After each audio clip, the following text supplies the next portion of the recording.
Assalamualaikum and good morning. My name is Muhammad Azhar bin Muhammad Farid with the ID number of 9211030754750001.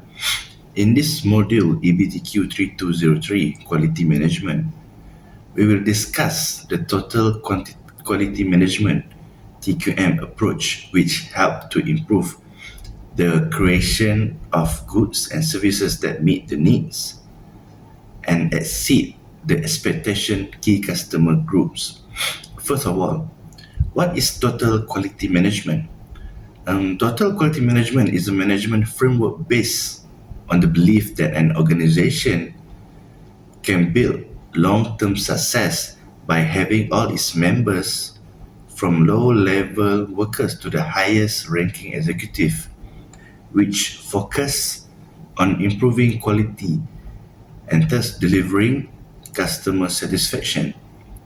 This management approach is used to simplify supply chain management as well as to detect, reduce, or remove errors. TQM requires organization to focus on continuous improvement, or we call Kaizen.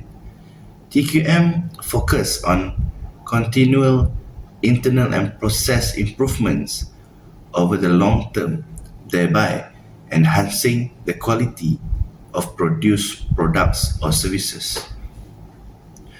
All departments that contribute to the creation of a product or services, including design, engineering, and also the marketing teams, which participate in TQM.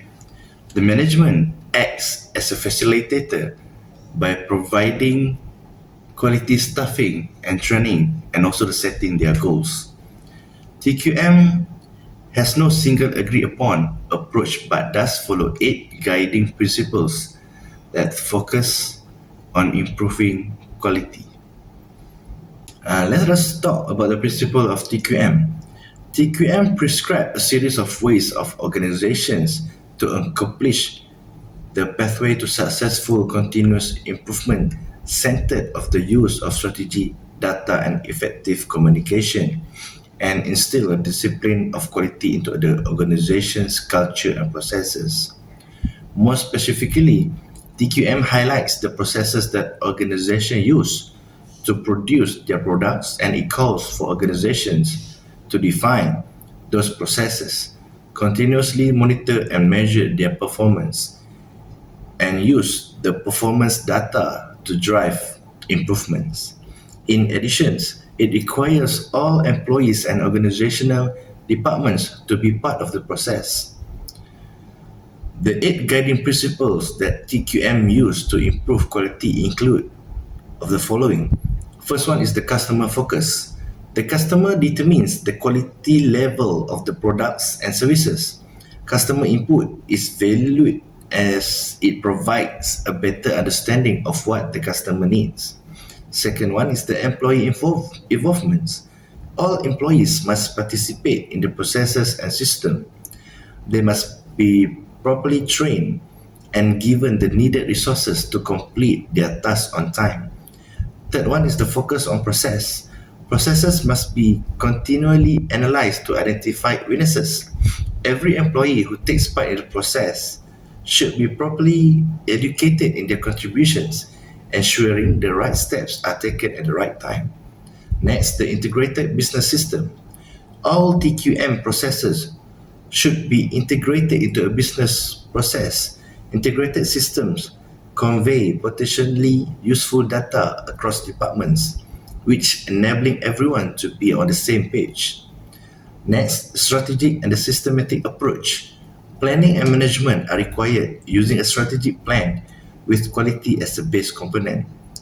Next, the continual improvements. A focus on continually improving quality, which helps an organization adapt to changing markets and achieve competitive advantage. Next, the focus on data. Data should be collected, documented, and analyzed to improve decision-making accuracy and to predict trends based on the previous history. The last one is the communication. Communication between teams with information such as strategies, methodologies, or timeless, is essential to improving operations. Good communication can also motivate employees and improve morale.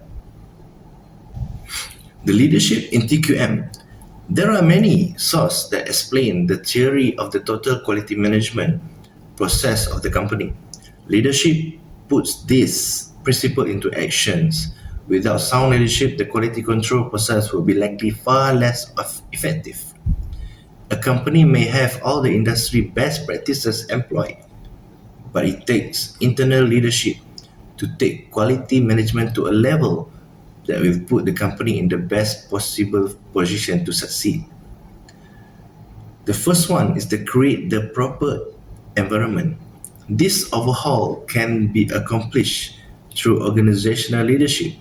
The role of leadership in quality management is a major part of any organizational development strategy. If the leader can maintain an environment that fosters employee responsibility, the organization will be more likely to meet their quality output goals because each individual will be involved in firm's advancement. Second one is the lead by example. This can be accomplished by leading by example. True leaders can get people to willingly follow them as opposed to managing by detection, especially as it applies to quality management. The leader must fully grasp and be a proactive reactor to the external environment. The leader must perform due diligence when researching the market in which they are competing. This includes having a flexible strategy. Like in the game of chess, a true visionary leader will react accordingly to move of their opponent. Next, craft a strategy, then be flexible with it. Again, like in chess or even checkers, the leader must unify his employees to use all of their unique skills and talents in a unified manner. This way, every step of the process will ensure an output of high quality. Of course, this is the goal of the quality management department of any business. Total quality management is just another piece of the puzzle that organizational leaders must strive to master so that they may move the firm forward. By doing so, the business will have an even better shot to position itself to be a winner in its industry. Okay, let us talk about the Deming's 14 points. W. Edwards Deming was educated as electrical engineer but also did work as a statistician, professor, author, lecturer and management consultant. It was this combination of skills that allowed him to be one of the most influential management thinkers. Deming became interested in how statistical analysis could be used to achieve better quality control in the 1930s. His quality controls method helped post-World War II Japan rebuild its devastated economy. Let us see all those 14 Deming's points. The first one is to create a constant purpose toward improvements. Companies need to plan for quality in the long term and resist reacting with short-term solutions. Don't just do the same things better, but find better things to do.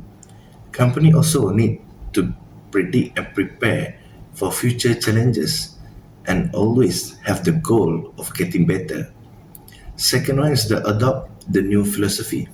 Organizations should embrace quality throughout the organizations as put the customer needs first rather than react competitive pressure by designing products and services to meet those needs.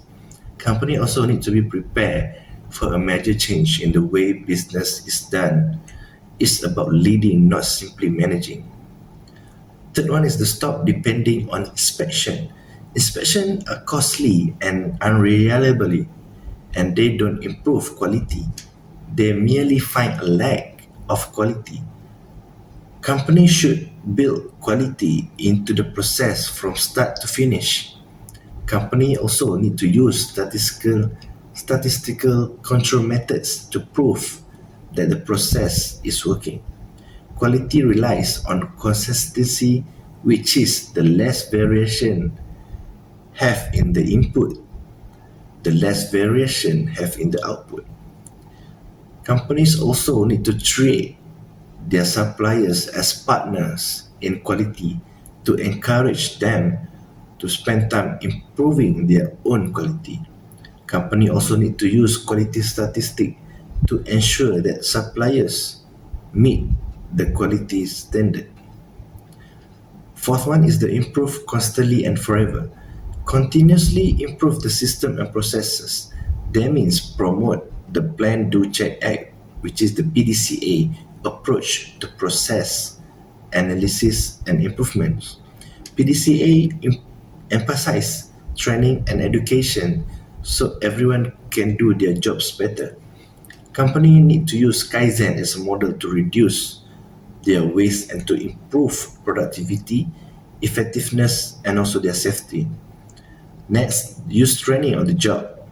Train for consistency to help reduce the variations, to build a foundation of common knowledge which allow workers to understand their roles in the big picture. This can help to encourage staff to learn from one another and provide a culture environment for effective teamwork. Next, the implement leadership. Supervisors and managers need to understand their workers and the process they use. They need to provide support and resources so that each staff can do their best. Be a coach instead of a policeman. Emphasize the importance of participative management and transformational leadership. Next, eliminate fear. By allowing people to perform at their best by ensuring that they're not afraid to express their ideas or concerns. Let everyone know that the goal is to achieve high quality by doing more things right. Company also need to make their workers feel valued and encourage them to look for better ways to do things. Ensure that the leaders are approachable and they work with teams to act in the company's best interests by using open and honest communications to remove fear from the organizations. Next, break down the barriers between departments. Build the internal customer concept which recognize that each department of function serve other departments that use their output. Use cross-functional teamwork to build understanding and reduce adversarial relationship. Get rid of unclear slogans. Don't let words and nice sounding phrase replace effective leadership. Outline the company's expectation and then praise people face to face for doing their good work. Next, eliminate management by objective. Look at how the process is carried out, not just numerical targets. That means say the production targets encourage high output and low quality. Provide support and resources so that production levels and quality are high and achievable. Measure the process rather than the people behind the process. Next, remove barriers to pride of workmanship. Allow everyone to take pride in their work without being rated or compared. Treat workers the same and don't make them compete with other workers for monetary or other rewards. Over time, the quality system will naturally raise the level of everyone's work to an equally high level. Next, the implement education and self-improvements. Improve the current skills of workers. Encourage people to learn new skills to prepare for future changes and challenges. Build skills to make the workforce more adaptable to change and better able to find and achieve the improvements. Last one is to make transformation everyone's job that improve the overall organization by having each person to take a step toward quality, analyze each small step and understand how it fits into a larger picture. As a conclusion, Quality is one of the most important aspects that most companies strive to achieve and maintain. Total quality management is an improved version of quality management which focus on improving the internal operation of companies and ensuring maximum customer satisfaction. Customer satisfaction is crucial for companies since it portrays a good image and builds the reputation of the company. In addition, customers who gain satisfaction from a company continue being loyalty to the company. All the aspects of internal operations of a company and customer satisfaction are addressed by TQM, which has been adopted by many companies. It is a trusted way of shaping the workplace by addressing all quality problems. That's all. Thank you.